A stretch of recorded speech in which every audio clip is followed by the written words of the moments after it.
If it's trending, we certainly want to talk about it here on Breakfast Central. And we have our trend wave queen, Elizabeth Musa. Good morning, Liz. Good to have you here. Very good morning to you, Olive and Joe. Good Yeah, to see you. good to see you too. What's trending? What's the latest?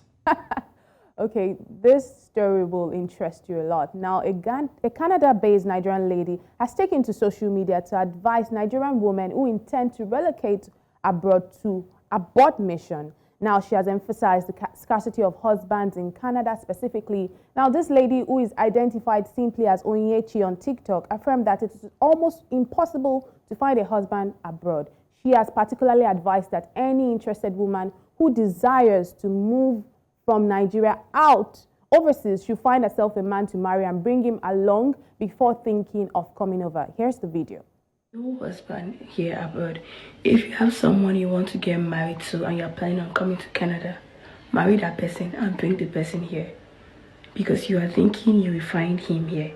It's not possible. He's not here. I know that you are itching to react to this, but let's take a look at some of the reactions that have trailed this particular video online. That comment is from Mrs. Michaluko. She says, not true.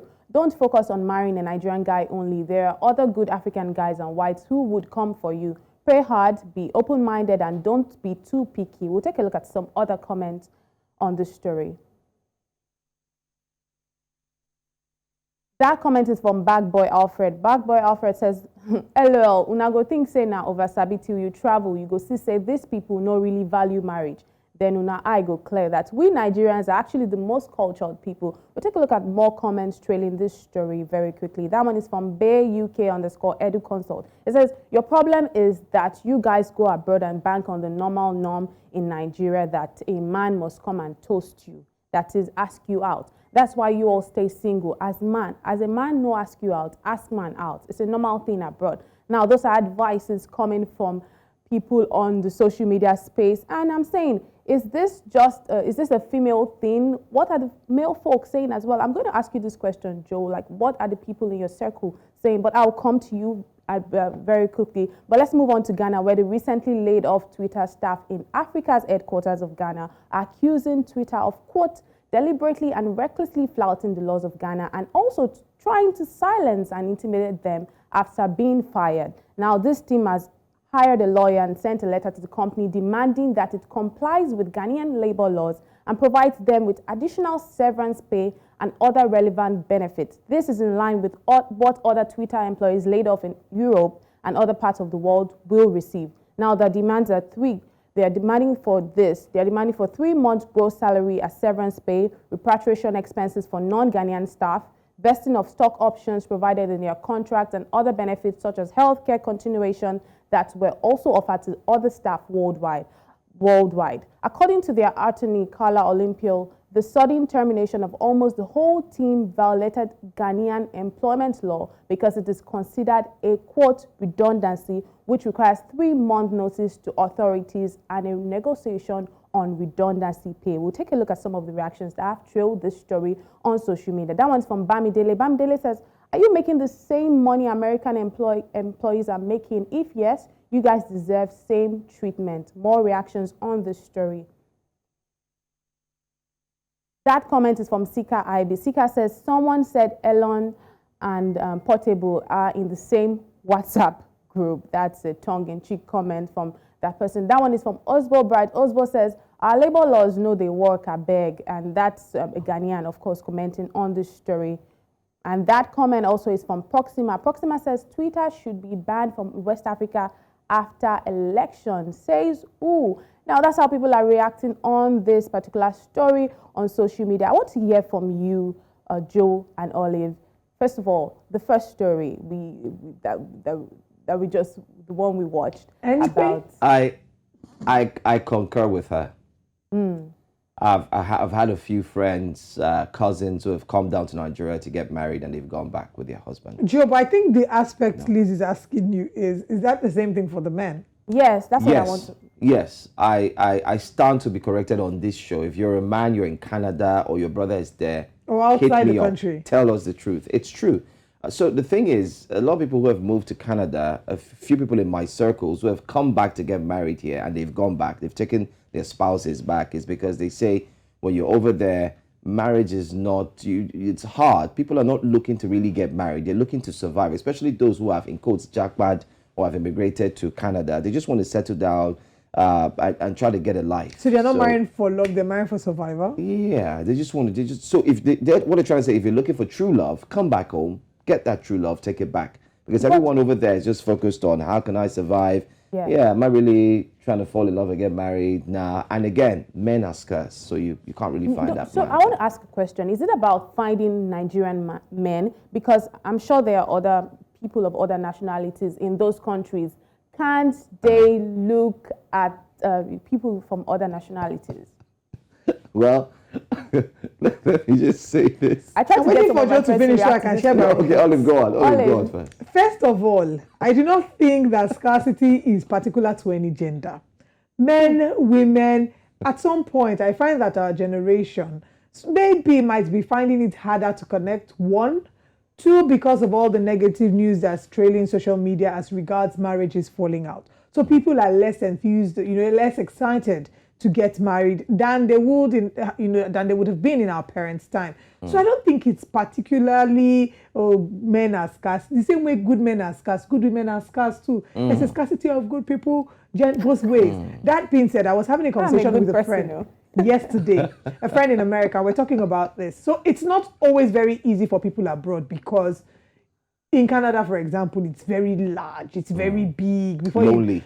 Exactly. Sometimes you want to marry someone from home, someone that reminds you of home because of cultural clashes. You want someone whom you can flow with because marriage on its own can be tough. So then when you bring in the challenges that come, whilst many people have winged this successfully, some people just don't want to get into the issue of, I'm from a different culture, we grew up in different backgrounds, might not be able to connect. So they want someone that reminds them of home. And then it's very difficult to connect. There's so many people migrating out of the country every day. And I'm wondering, why don't you just pick? Is it easy to pick like that? Nabis. I will pick in the pawpaw or mango from the... like Oliver said, I think everything should be on good as well. But sadly, marriage these days is not something that people just go in and are ready to stay inside, come what may. When I say come what may, I'm not talking about violence, abuse. I'm just talking about, there will be differences, but you're ready to work things out. Our tolerance level has shortened. Is that what you're saying? Yes, that's the word. The tolerance level has dropped. I'm just thinking that this is not really a case of leaving the shores of the country, because if tons of people are leaving every day, then you should be able to find someone among these people. Even the people that are still in the country that have not left, they have not seen husband and wife. Exactly. So I don't think it's really about traveling out of the country. Exactly. Like I said, I think it's more of the fact that our generation we're trying to find our feet. The challenges that we're facing are not the same with the challenges our parents are facing. And then marriage has been given bad publicity. But this is not to say that marriage is bad. There are people in their marriages that are happy, thriving, having a healthy marriage. But sometimes a lot of them are afraid to share because they don't want social media to ruin it for them. So marriage has been given bad PR. But marriage is great. And we look forward, for those of us who are not yet married, look forward to getting married. Look forward to getting married. And let's talk about the other story, the Twitter story, the one for the So let me, in a nutshell, Elizabeth, what are they asking for? They're asking for severance pay. It says severance pay to the tune of 3 months. And so many other things. They're asking for healthcare continuation. Asking for healthcare continuation. So they're saying that healthcare continuation that were offered to staff worldwide. So basically, they're saying what you did to other people, you must do it to us. So they're asking for 3 months gross salary as severance pay, repatriation expenses for non-Ghanaian staff. I don't think what they're asking for is out of order. To be honest, if I was brought to Ghana to work from maybe the UK or the US, you should be able to cover the cost of me going back to my country. I shouldn't be the one to cover it. If you brought me to come and work here and you're probably taking care of my... And they ask for something that is really important. They ask for vesting of stock options, which was also provided in their contract. So I'm wondering why they're not getting that. Listen. Let's sort this issue without going too far. Old regime gone. New regime in. New regime can continue from respect contracts. No, new contracts, new company. Elon Musk is different from the former owner of Twitter. It has been sold to a new But company. did he give them, I do not know this, so I can't speak so much on this, but did he give them new contracts? Did he say that? So in business, let's go into business terms. In business terms, if you're working for an organization and then there is change of ownership, it is mandatory that the old owners leave and the new owner either terminates your contract and gives you a fresh and brand new one. So the process of terminating the contract now, is it based on what the provision of the old contract was? The new owner decides what he wants to give to you. If you like it, you take it. If you don't like it, you go. There's so many angles to this conversation. There's the legal angle, there's the business angle that we might not be able to. You know what, relax. We're just going to wish them all the best as they, They'll be continue fine. this. Now all the best they want chop. Is it all the best they want to eat? They'll be fine. God go help them. What can I say? God. Liz, thank you so much for bringing us Trend Wave this morning. We look was forward to having you again. And to all our Ghanaian brothers and sisters who are dealing with this, We love you. we love you. Our hearts go out to you, Charlie. We love you. We hope We love that you pull through and that you come out on the other side better.